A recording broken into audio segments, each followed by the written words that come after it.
अस्सलाम वालेकुम नाज़रीन, मैं Asad Abbas Bhatt advocate high court आपकी खिदमत में हाजिर हूँ कुछ कानूनी और सियासी खबरों के साथ और उनके ऊपर अपना तजिया जो है उस पर भी बात करेंगे। नाज़रीन, एक तो इंटरनेशनली आपको एक ख़बर गर्दिश करती हुई नज़र आ रही होगी कि एक सिख रहनुमा हरदीप सिंह जो है, हरदीप सिंह नजर को जो है वो रवां बरस कनाडा में गवादर के सामने 18 जून को कत्ल कर दिया गया था कनाडा के अंदर।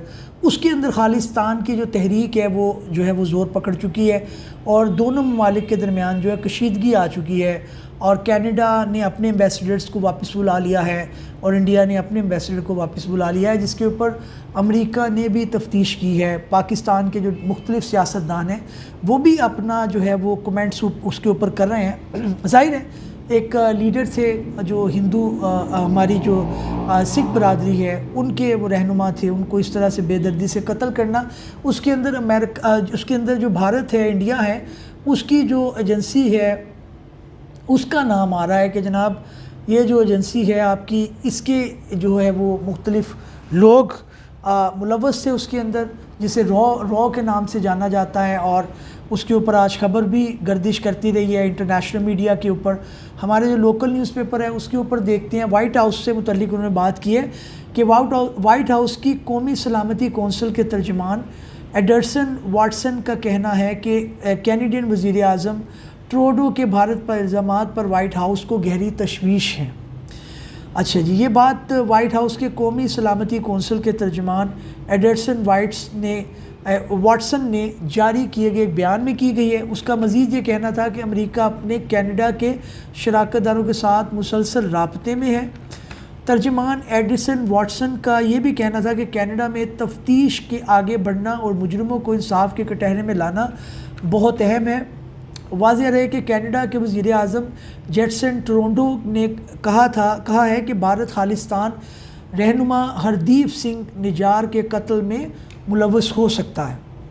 अब ये जो इल्ज़ामात है कनाडा की तरफ से, ज़ाहिर है एक आप इतनी जो है वो बड़े पैमाने के ऊपर एक स्टेटमेंट दे रहे हैं तो उनके शवाहिद ज़रूर होंगी और कनाडा ज़ाहिर है असूलों पर चलने वाला एक मुल्क है और इस तरह से बेदर्दी से कत्ल कर देना सिर्फ इस रहनुमा को जो कि अपनी हक़ खुदरादियत की बात कर रहे हैं, अपनी जो है आज़ादी की बात कर रहे हैं और उसको एक तरीके से लेके चल रहे हैं। क्योंकि आपको बताता चलूँ कि सिख कम्युनिटी जो है वो बहुत ज़्यादा बड़ी तादाद में कनाडा के अंदर जो है वो मौजूद हैं और वहाँ से वो अपनी खालिस्तान की जो तहरीक है उसको ऊपर भी अपना काम करते रहते हैं और उनका एक जायज़ मुतालबा है, उसको अपना वो इंटरनेशनल फोरम के ऊपर भी लेके आते हैं, मुख्तलिफ़ जगहों पे वो करते हैं, लेकिन वो कोई तहरीक कारी नहीं है। देखिए कश्मीर का भी जो मुकदमा है उसको भी इंडिया ने रंग देने की कोशिश की, जनाब ये दहशतगर्द हैं, ये जो है वो लोगों को मारते हैं, इस तरह नहीं है। इंटरनेशनल जितने भी फोरम हैं उसके ऊपर ये तहरीकें जो हैं हक़ उदरादियत का जो राइट है ये रिकग्नाइज़ है, इनको बिल्कुल जो है वो ये राइट मुयस्सर है कि वो अपनी बात करें। इसका मतलब ये नहीं है कि इंडिया उसके अंदर जो है वो लोगों को इस तरह बेदर्दी से कत्ल करना शुरू कर दे। दूसरी नाज़रीन जो बड़ी खबर है वो ये है कि लेवल प्लेइंग फील्ड मांगी जा रही है। हर पॉलिटिकल पार्टी जो है वो कह रही है जी लेवल प्लेइंग फील्ड हो। इसके अंदर जो है फैसल वावडा जो है उन्होंने एक तस्वीर भी आई ट्वीट की और उन्होंने कहा जी कि जितने मोस्ट वांटेड के नाम से उन्होंने ट्वीट किया और उन्होंने कहा जी कि ये जो लोग हैं ये पाकिस्तान की जो हमारी इकॉनमी है उसका जनाजा निकालने के ज़िम्मेदार हैं, जमहूरियत का जो बदबूदार निज़ाम है उसके ऊपर वो कमेंट कर रहे हैं। देखिए बात यह है कि फैसल वावडा जो है वो एक हारे हुए जुआरी की तरह है। उन्होंने बेशुमार कमेंट किए, वो इस्टेब्लिशमेंट को जो है वो अच्छा करने के चक्करों में, उनकी खुशामद करने के चक्करों में, इस्टेब्लिशमेंट का जो काम अच्छा है इस तरह के लोग उनको मज़ीद जो है वो कह लें कि उनके लिए एक बदनामी का बायस बनते हैं। अच्छा कमेंट करना ज़रूरी है लेकिन ये बुरा कमेंट करके कहना जी कि वो फ़लाँ, तो ये एक बड़ी अजीब सी बात है, ये समझ नहीं आती। फैसल वावडा साहब जब पीटीआई में थे तो इमरान खान से बड़ा कोई लीडर नहीं था, अब वो पीटीआई छोड़ चुके हैं तो उससे बुरा लीडर कोई नहीं है, उनकी गलतियां बेशुमार थी। भाई इमरान खान से भी मेरा ये इख्तलाफ है, जब पावर में थे इस्टेब्लिशमेंट को तब बुरा किया, जब आपको वो ले आती है आप कहते हैं जी बहुत अच्छी है, जब आपको नहीं लाते, वो पीडीएम हो, वो पाकिस्तान मुस्लिम लीग नून हो, नवाज शरीफ ने कहा जी मुझे क्यों निकाला। जनाब बात यह है कि जब आप पावर में हैं तो आप इकॉनमी को बेहतर करें, आप मुल्क के हालात बेहतर करें, इस्टेब्लिशमेंट आपके साथ चलेगी। और दूसरी बात यह कि अगर आपको नहीं लाया गया तो तब आपको जमहूरियत बहुत जो है वो याद आती। तो ये नहीं होना चाहिए। सियासतदान डुअल पॉलिसी करते हैं। इस्टेब्लिशमेंट दुनिया के हर मुल्क के अंदर होती है, सिर्फ पाकिस्तान के अंदर नहीं है।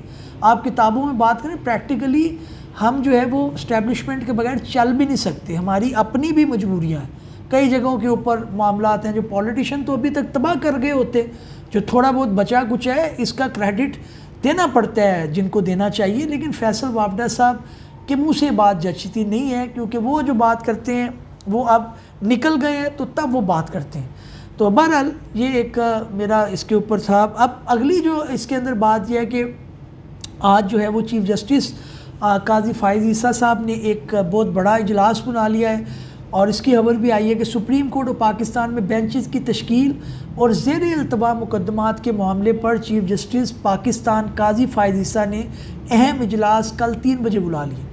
इसके अंदर उन्होंने सारे स्टेक होल्डर को बुला लिया है। इसके अंदर उन्होंने जो है वो सुप्रीम कोर्ट बार एसोसिएशन को भी बुला लिया है और सुप्रीम कोर्ट बार कौंसिल में भी बुला लिया है। अपने जो लोग हैं, अपने जो जजेस है कुलीग, उनको भी बुला लिया। उन्होंने कहा जी भाई ये सोचें, ये चंद मुकदमात हैं हज़ारों के या लाखों के, इनको निपटाएं।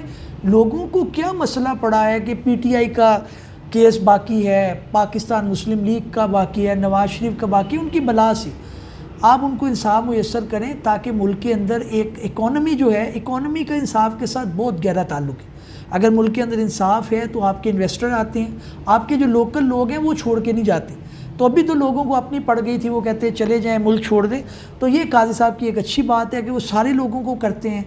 उन्होंने गुज़श्ता रोज़ जो है वो सारी एक लाइव ट्रांसमिशन दिखाई, उसके ऊपर अपनी प्रोसीडिंग जो ऑनरेबल सुप्रीम कोर्ट के अंदर थी वो दिखाई। उसका अच्छा एक इम्पैक्ट आया। उसके अंदर लोगों ने जो सुना उसके अंदर एक तासुर ये था कि जनाब ठीक है, ट्रांसपेरेंसी होनी चाहिए, कौन सा लॉयर कौन सी आर्गूमेंट कर रहा है, कौन सा जज कौन से कमेंट कर रहा है, ये चीज़ें यहाँ होनी चाहिए। तो अच्छा स्टेप है, गुड स्टेप है।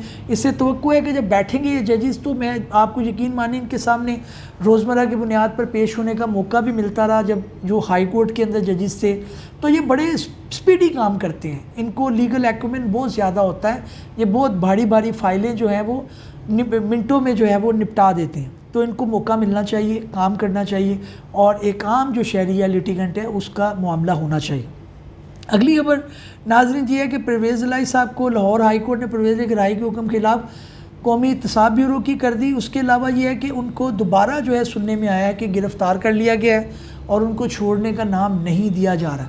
कोई मामला उनके सेटल नहीं हो पा रहे, क्योंकि इतने बड़े जराइम जो है वो 8 के करीब मुकदमात के अंदर उनको ज़मानत मिली, रिहाई मिली, लेकिन इसके बावजूद वो पाबंदे सलासल हैं। तो इसकी बुनियादी वजह यही है कि उनकी सेटलमेंट नहीं हो पा रही, क्योंकि सेटलमेंट उन्होंने ख़ुद बिगाड़ी है।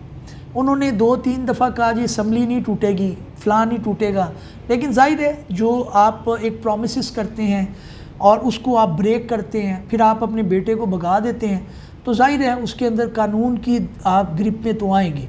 उसके अंदर यही है कि आपको ये मामला निपटाने पड़ेंगे, लेकिन इसके साथ साथ ख्वाहिश ये भी है कि कानून की पासदारी हो, जिसको पकड़ा जाए उसको कानून के मुताबिक पकड़ा जाए। पॉलिटिकल विक्टिमाइजेशन जो है उससे जो है वो इंटरनेशनल हमारा एक इम्प्रेशन बहुत ख़राब होता है। लोग कहते हैं यार ये तो अपने बंदों को जो इनकी बातें मान जाते हैं, उनके केस अच्छा बनाएं, 1 बनाएं, 2 बनाएं, लेकिन इतने लंबे केस बनाने, ये कोई लीगल टीम की भी इनकॉम्पिटेंसी नज़र आती है। नाज़रीन, इस उम्मीद के साथ कि हमारी ये काविश आपको पसंद आई होगी, किसी नए वीलॉग में किसी नई कानूनी, आइनी या फिर सियासी गुफ्तगू के साथ हाज़िर खिदमत होंगे। लेकिन चैनल को सब्सक्राइब करना मत भूलिएगा और बेल का आइकन भी दबा दीजिएगा। अल्लाह हाफ़िज़।